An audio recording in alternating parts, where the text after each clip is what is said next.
we regained our independence. But as John Henry Clark, that great African-American, said, we regained independence by mimicking European governance systems. And he rightly says, no African country will ever succeed on the basis of those systems. After that, the neo-colonial project was instituted. And all of us will remember Kwame Nkrumah's book, Neo-Colonialism, the Last Stage of Imperialism. And he there says, the most dangerous. We are now in a neo-colonial stage when the European powers are at their most diabolical,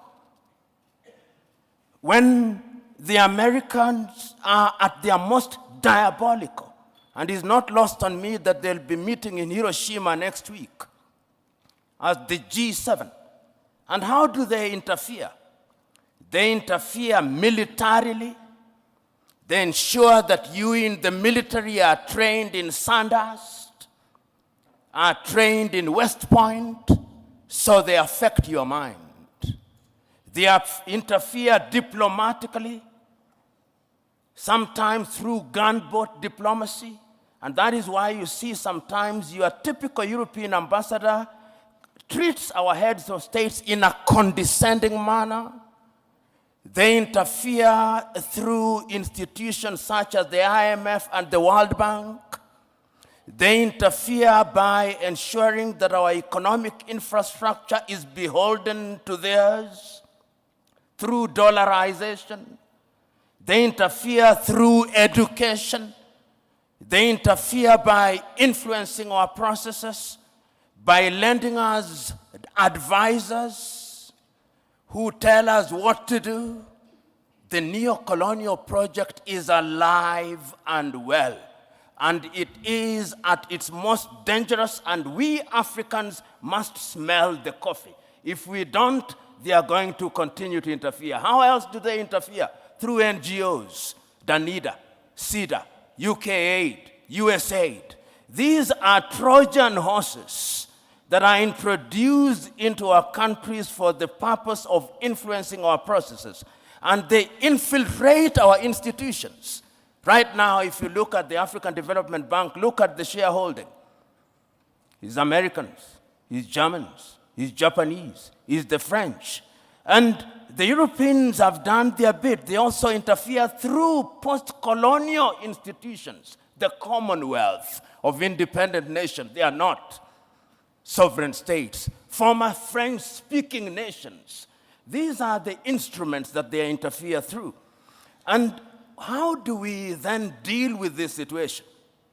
We Africans must now begin to recognize, and this was recognized as early as 1963, and the chair of the commission is here. They'll be celebrating 60 years in Addis Ababa, Ethiopia. And 60 years ago, on the 24th day of May, Kwame Nkrumah warned us. He said, if we are not united, they are going to interfere with us militarily. They are going to interfere with our economy. They are going to interfere with our agriculture. They are going to interfere with our health.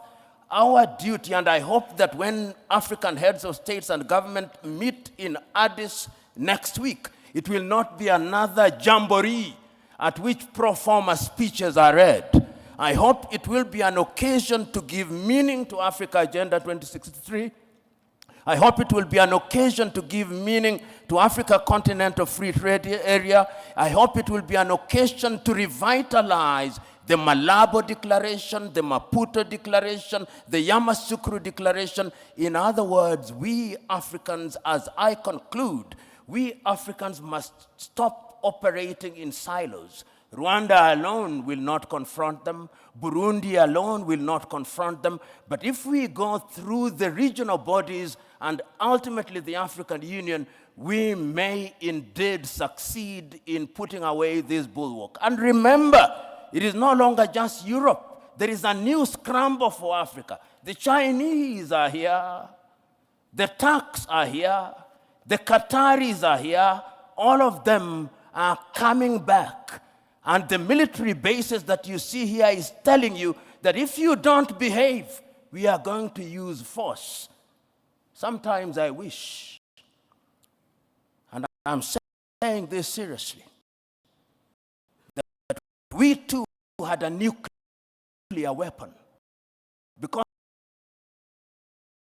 seriously, that we too had a nuclear weapon. Because that is what Europe and America understand. The impact of European and American and Chinese interference, a raw wound, something that is in the past. It is something as we speak. And therefore, when we speak to it, we are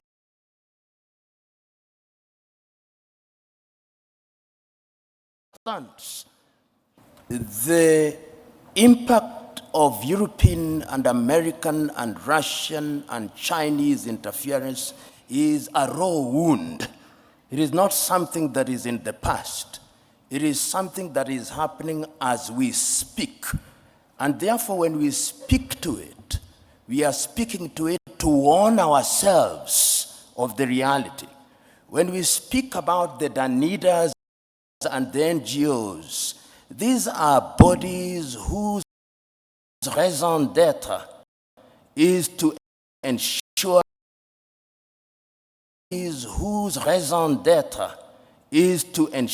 that we remain in a perpetual state, to warn ourselves. And we are not for 1 minute saying that we will shut ourselves out from the rest of the world. What we are saying is that we must define how we engage with the whole world.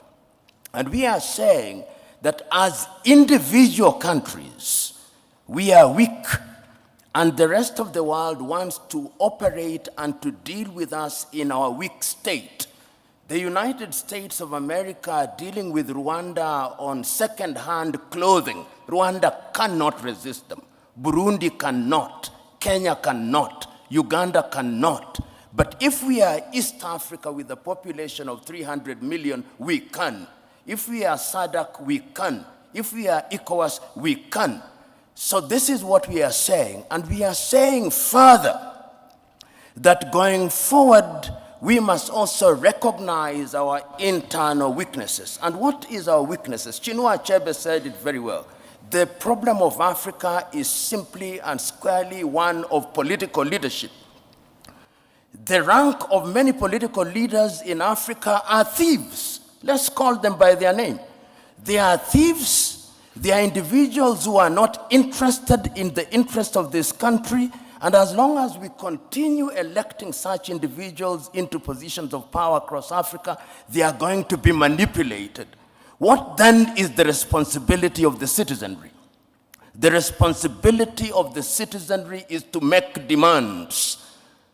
The chairman here, I hope he has received the several letters that I have written to him. I've written several letters to his organization, talking about the role of the African Union in peacemaking.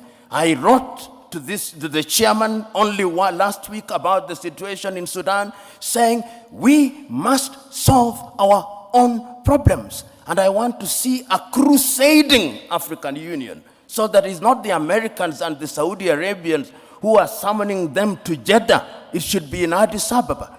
In a nutshell, Joe, what I'm saying is that we have a responsibility to ourselves, both at the leadership level and at levels of the civic society.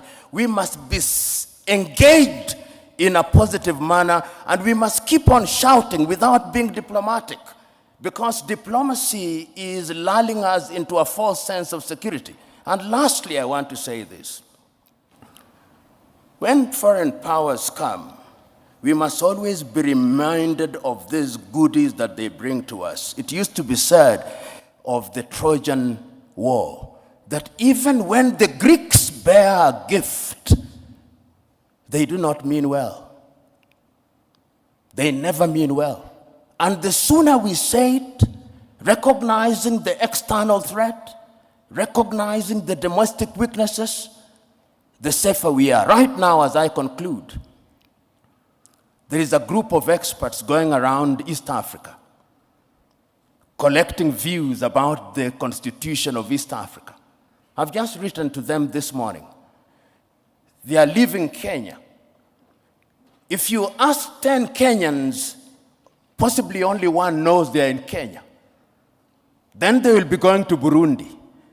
If you ask your typical African about Africa Agenda 2063 out of 10, if 2 know about Africa Agenda 2063, you'll be lucky. If you ask them about the Africa Continental Free Trade Area, 10, if 2 know, you'll be lucky. In other words, we are not doing well. And I'm going to be blunt at these functions. If you ask the chair of the African Union, who funds the African Union, possibly 60% of the budget is externally funded. He who pays the piper calls the tune. That is the reality of the world. We must begin to pay for our own things in order to be understood and to be respected. In other words, Africa recognizes the need to define herself and to define her agenda. And I do not begrudge nations that define themselves and their agenda. Ronald Reagan once said it, and I agreed with him, that every nation does what is in her best interest. And I have no problem with that. The problem that we have is that at critical moments in African history, we have failed to seize the moment. You will remember in 1917 at the Champaran campaign, Mahatma Gandhi told Charlie Andrews, I do not want you to participate because at this point in time, the Indians must believe that they can do it themselves. In other words, there comes a time in the history of a nation when even friends of goodwill must be told, keep aside. We want to believe that we can do it, and your help must be surreptitious and subterranean if you are a person of goodwill. And the Champaran philosophy is what we must define for ourselves. In the year 2005, the former Prime Minister of Britain, Tony Blair, put together 17 individuals in what was then called Our Common Interest, the report on the African Commission. The Prime Minister, he was then the President of the European Union, from which Britain has now left, and he was also the President of the G8 at that time before the exclusion of Russia. They produced a report. Right now, when I see the Blair Institute moving around Africa, they are implementing exactly what was in that particular report, and I have a copy of it, not for the benefit of Africa, but for the benefit of the Institute. And what they have done is to sugarcoat it and camouflage it for the purpose of hoodwinking Africa and for the purposes of creating an environment which benefits foreign companies to the detriment of the continent of Africa. So that some of these engagements are anodinal. They simply lull us into a false sense of security. Do I blame them? No. That is why I agree that we must decolonize all learning.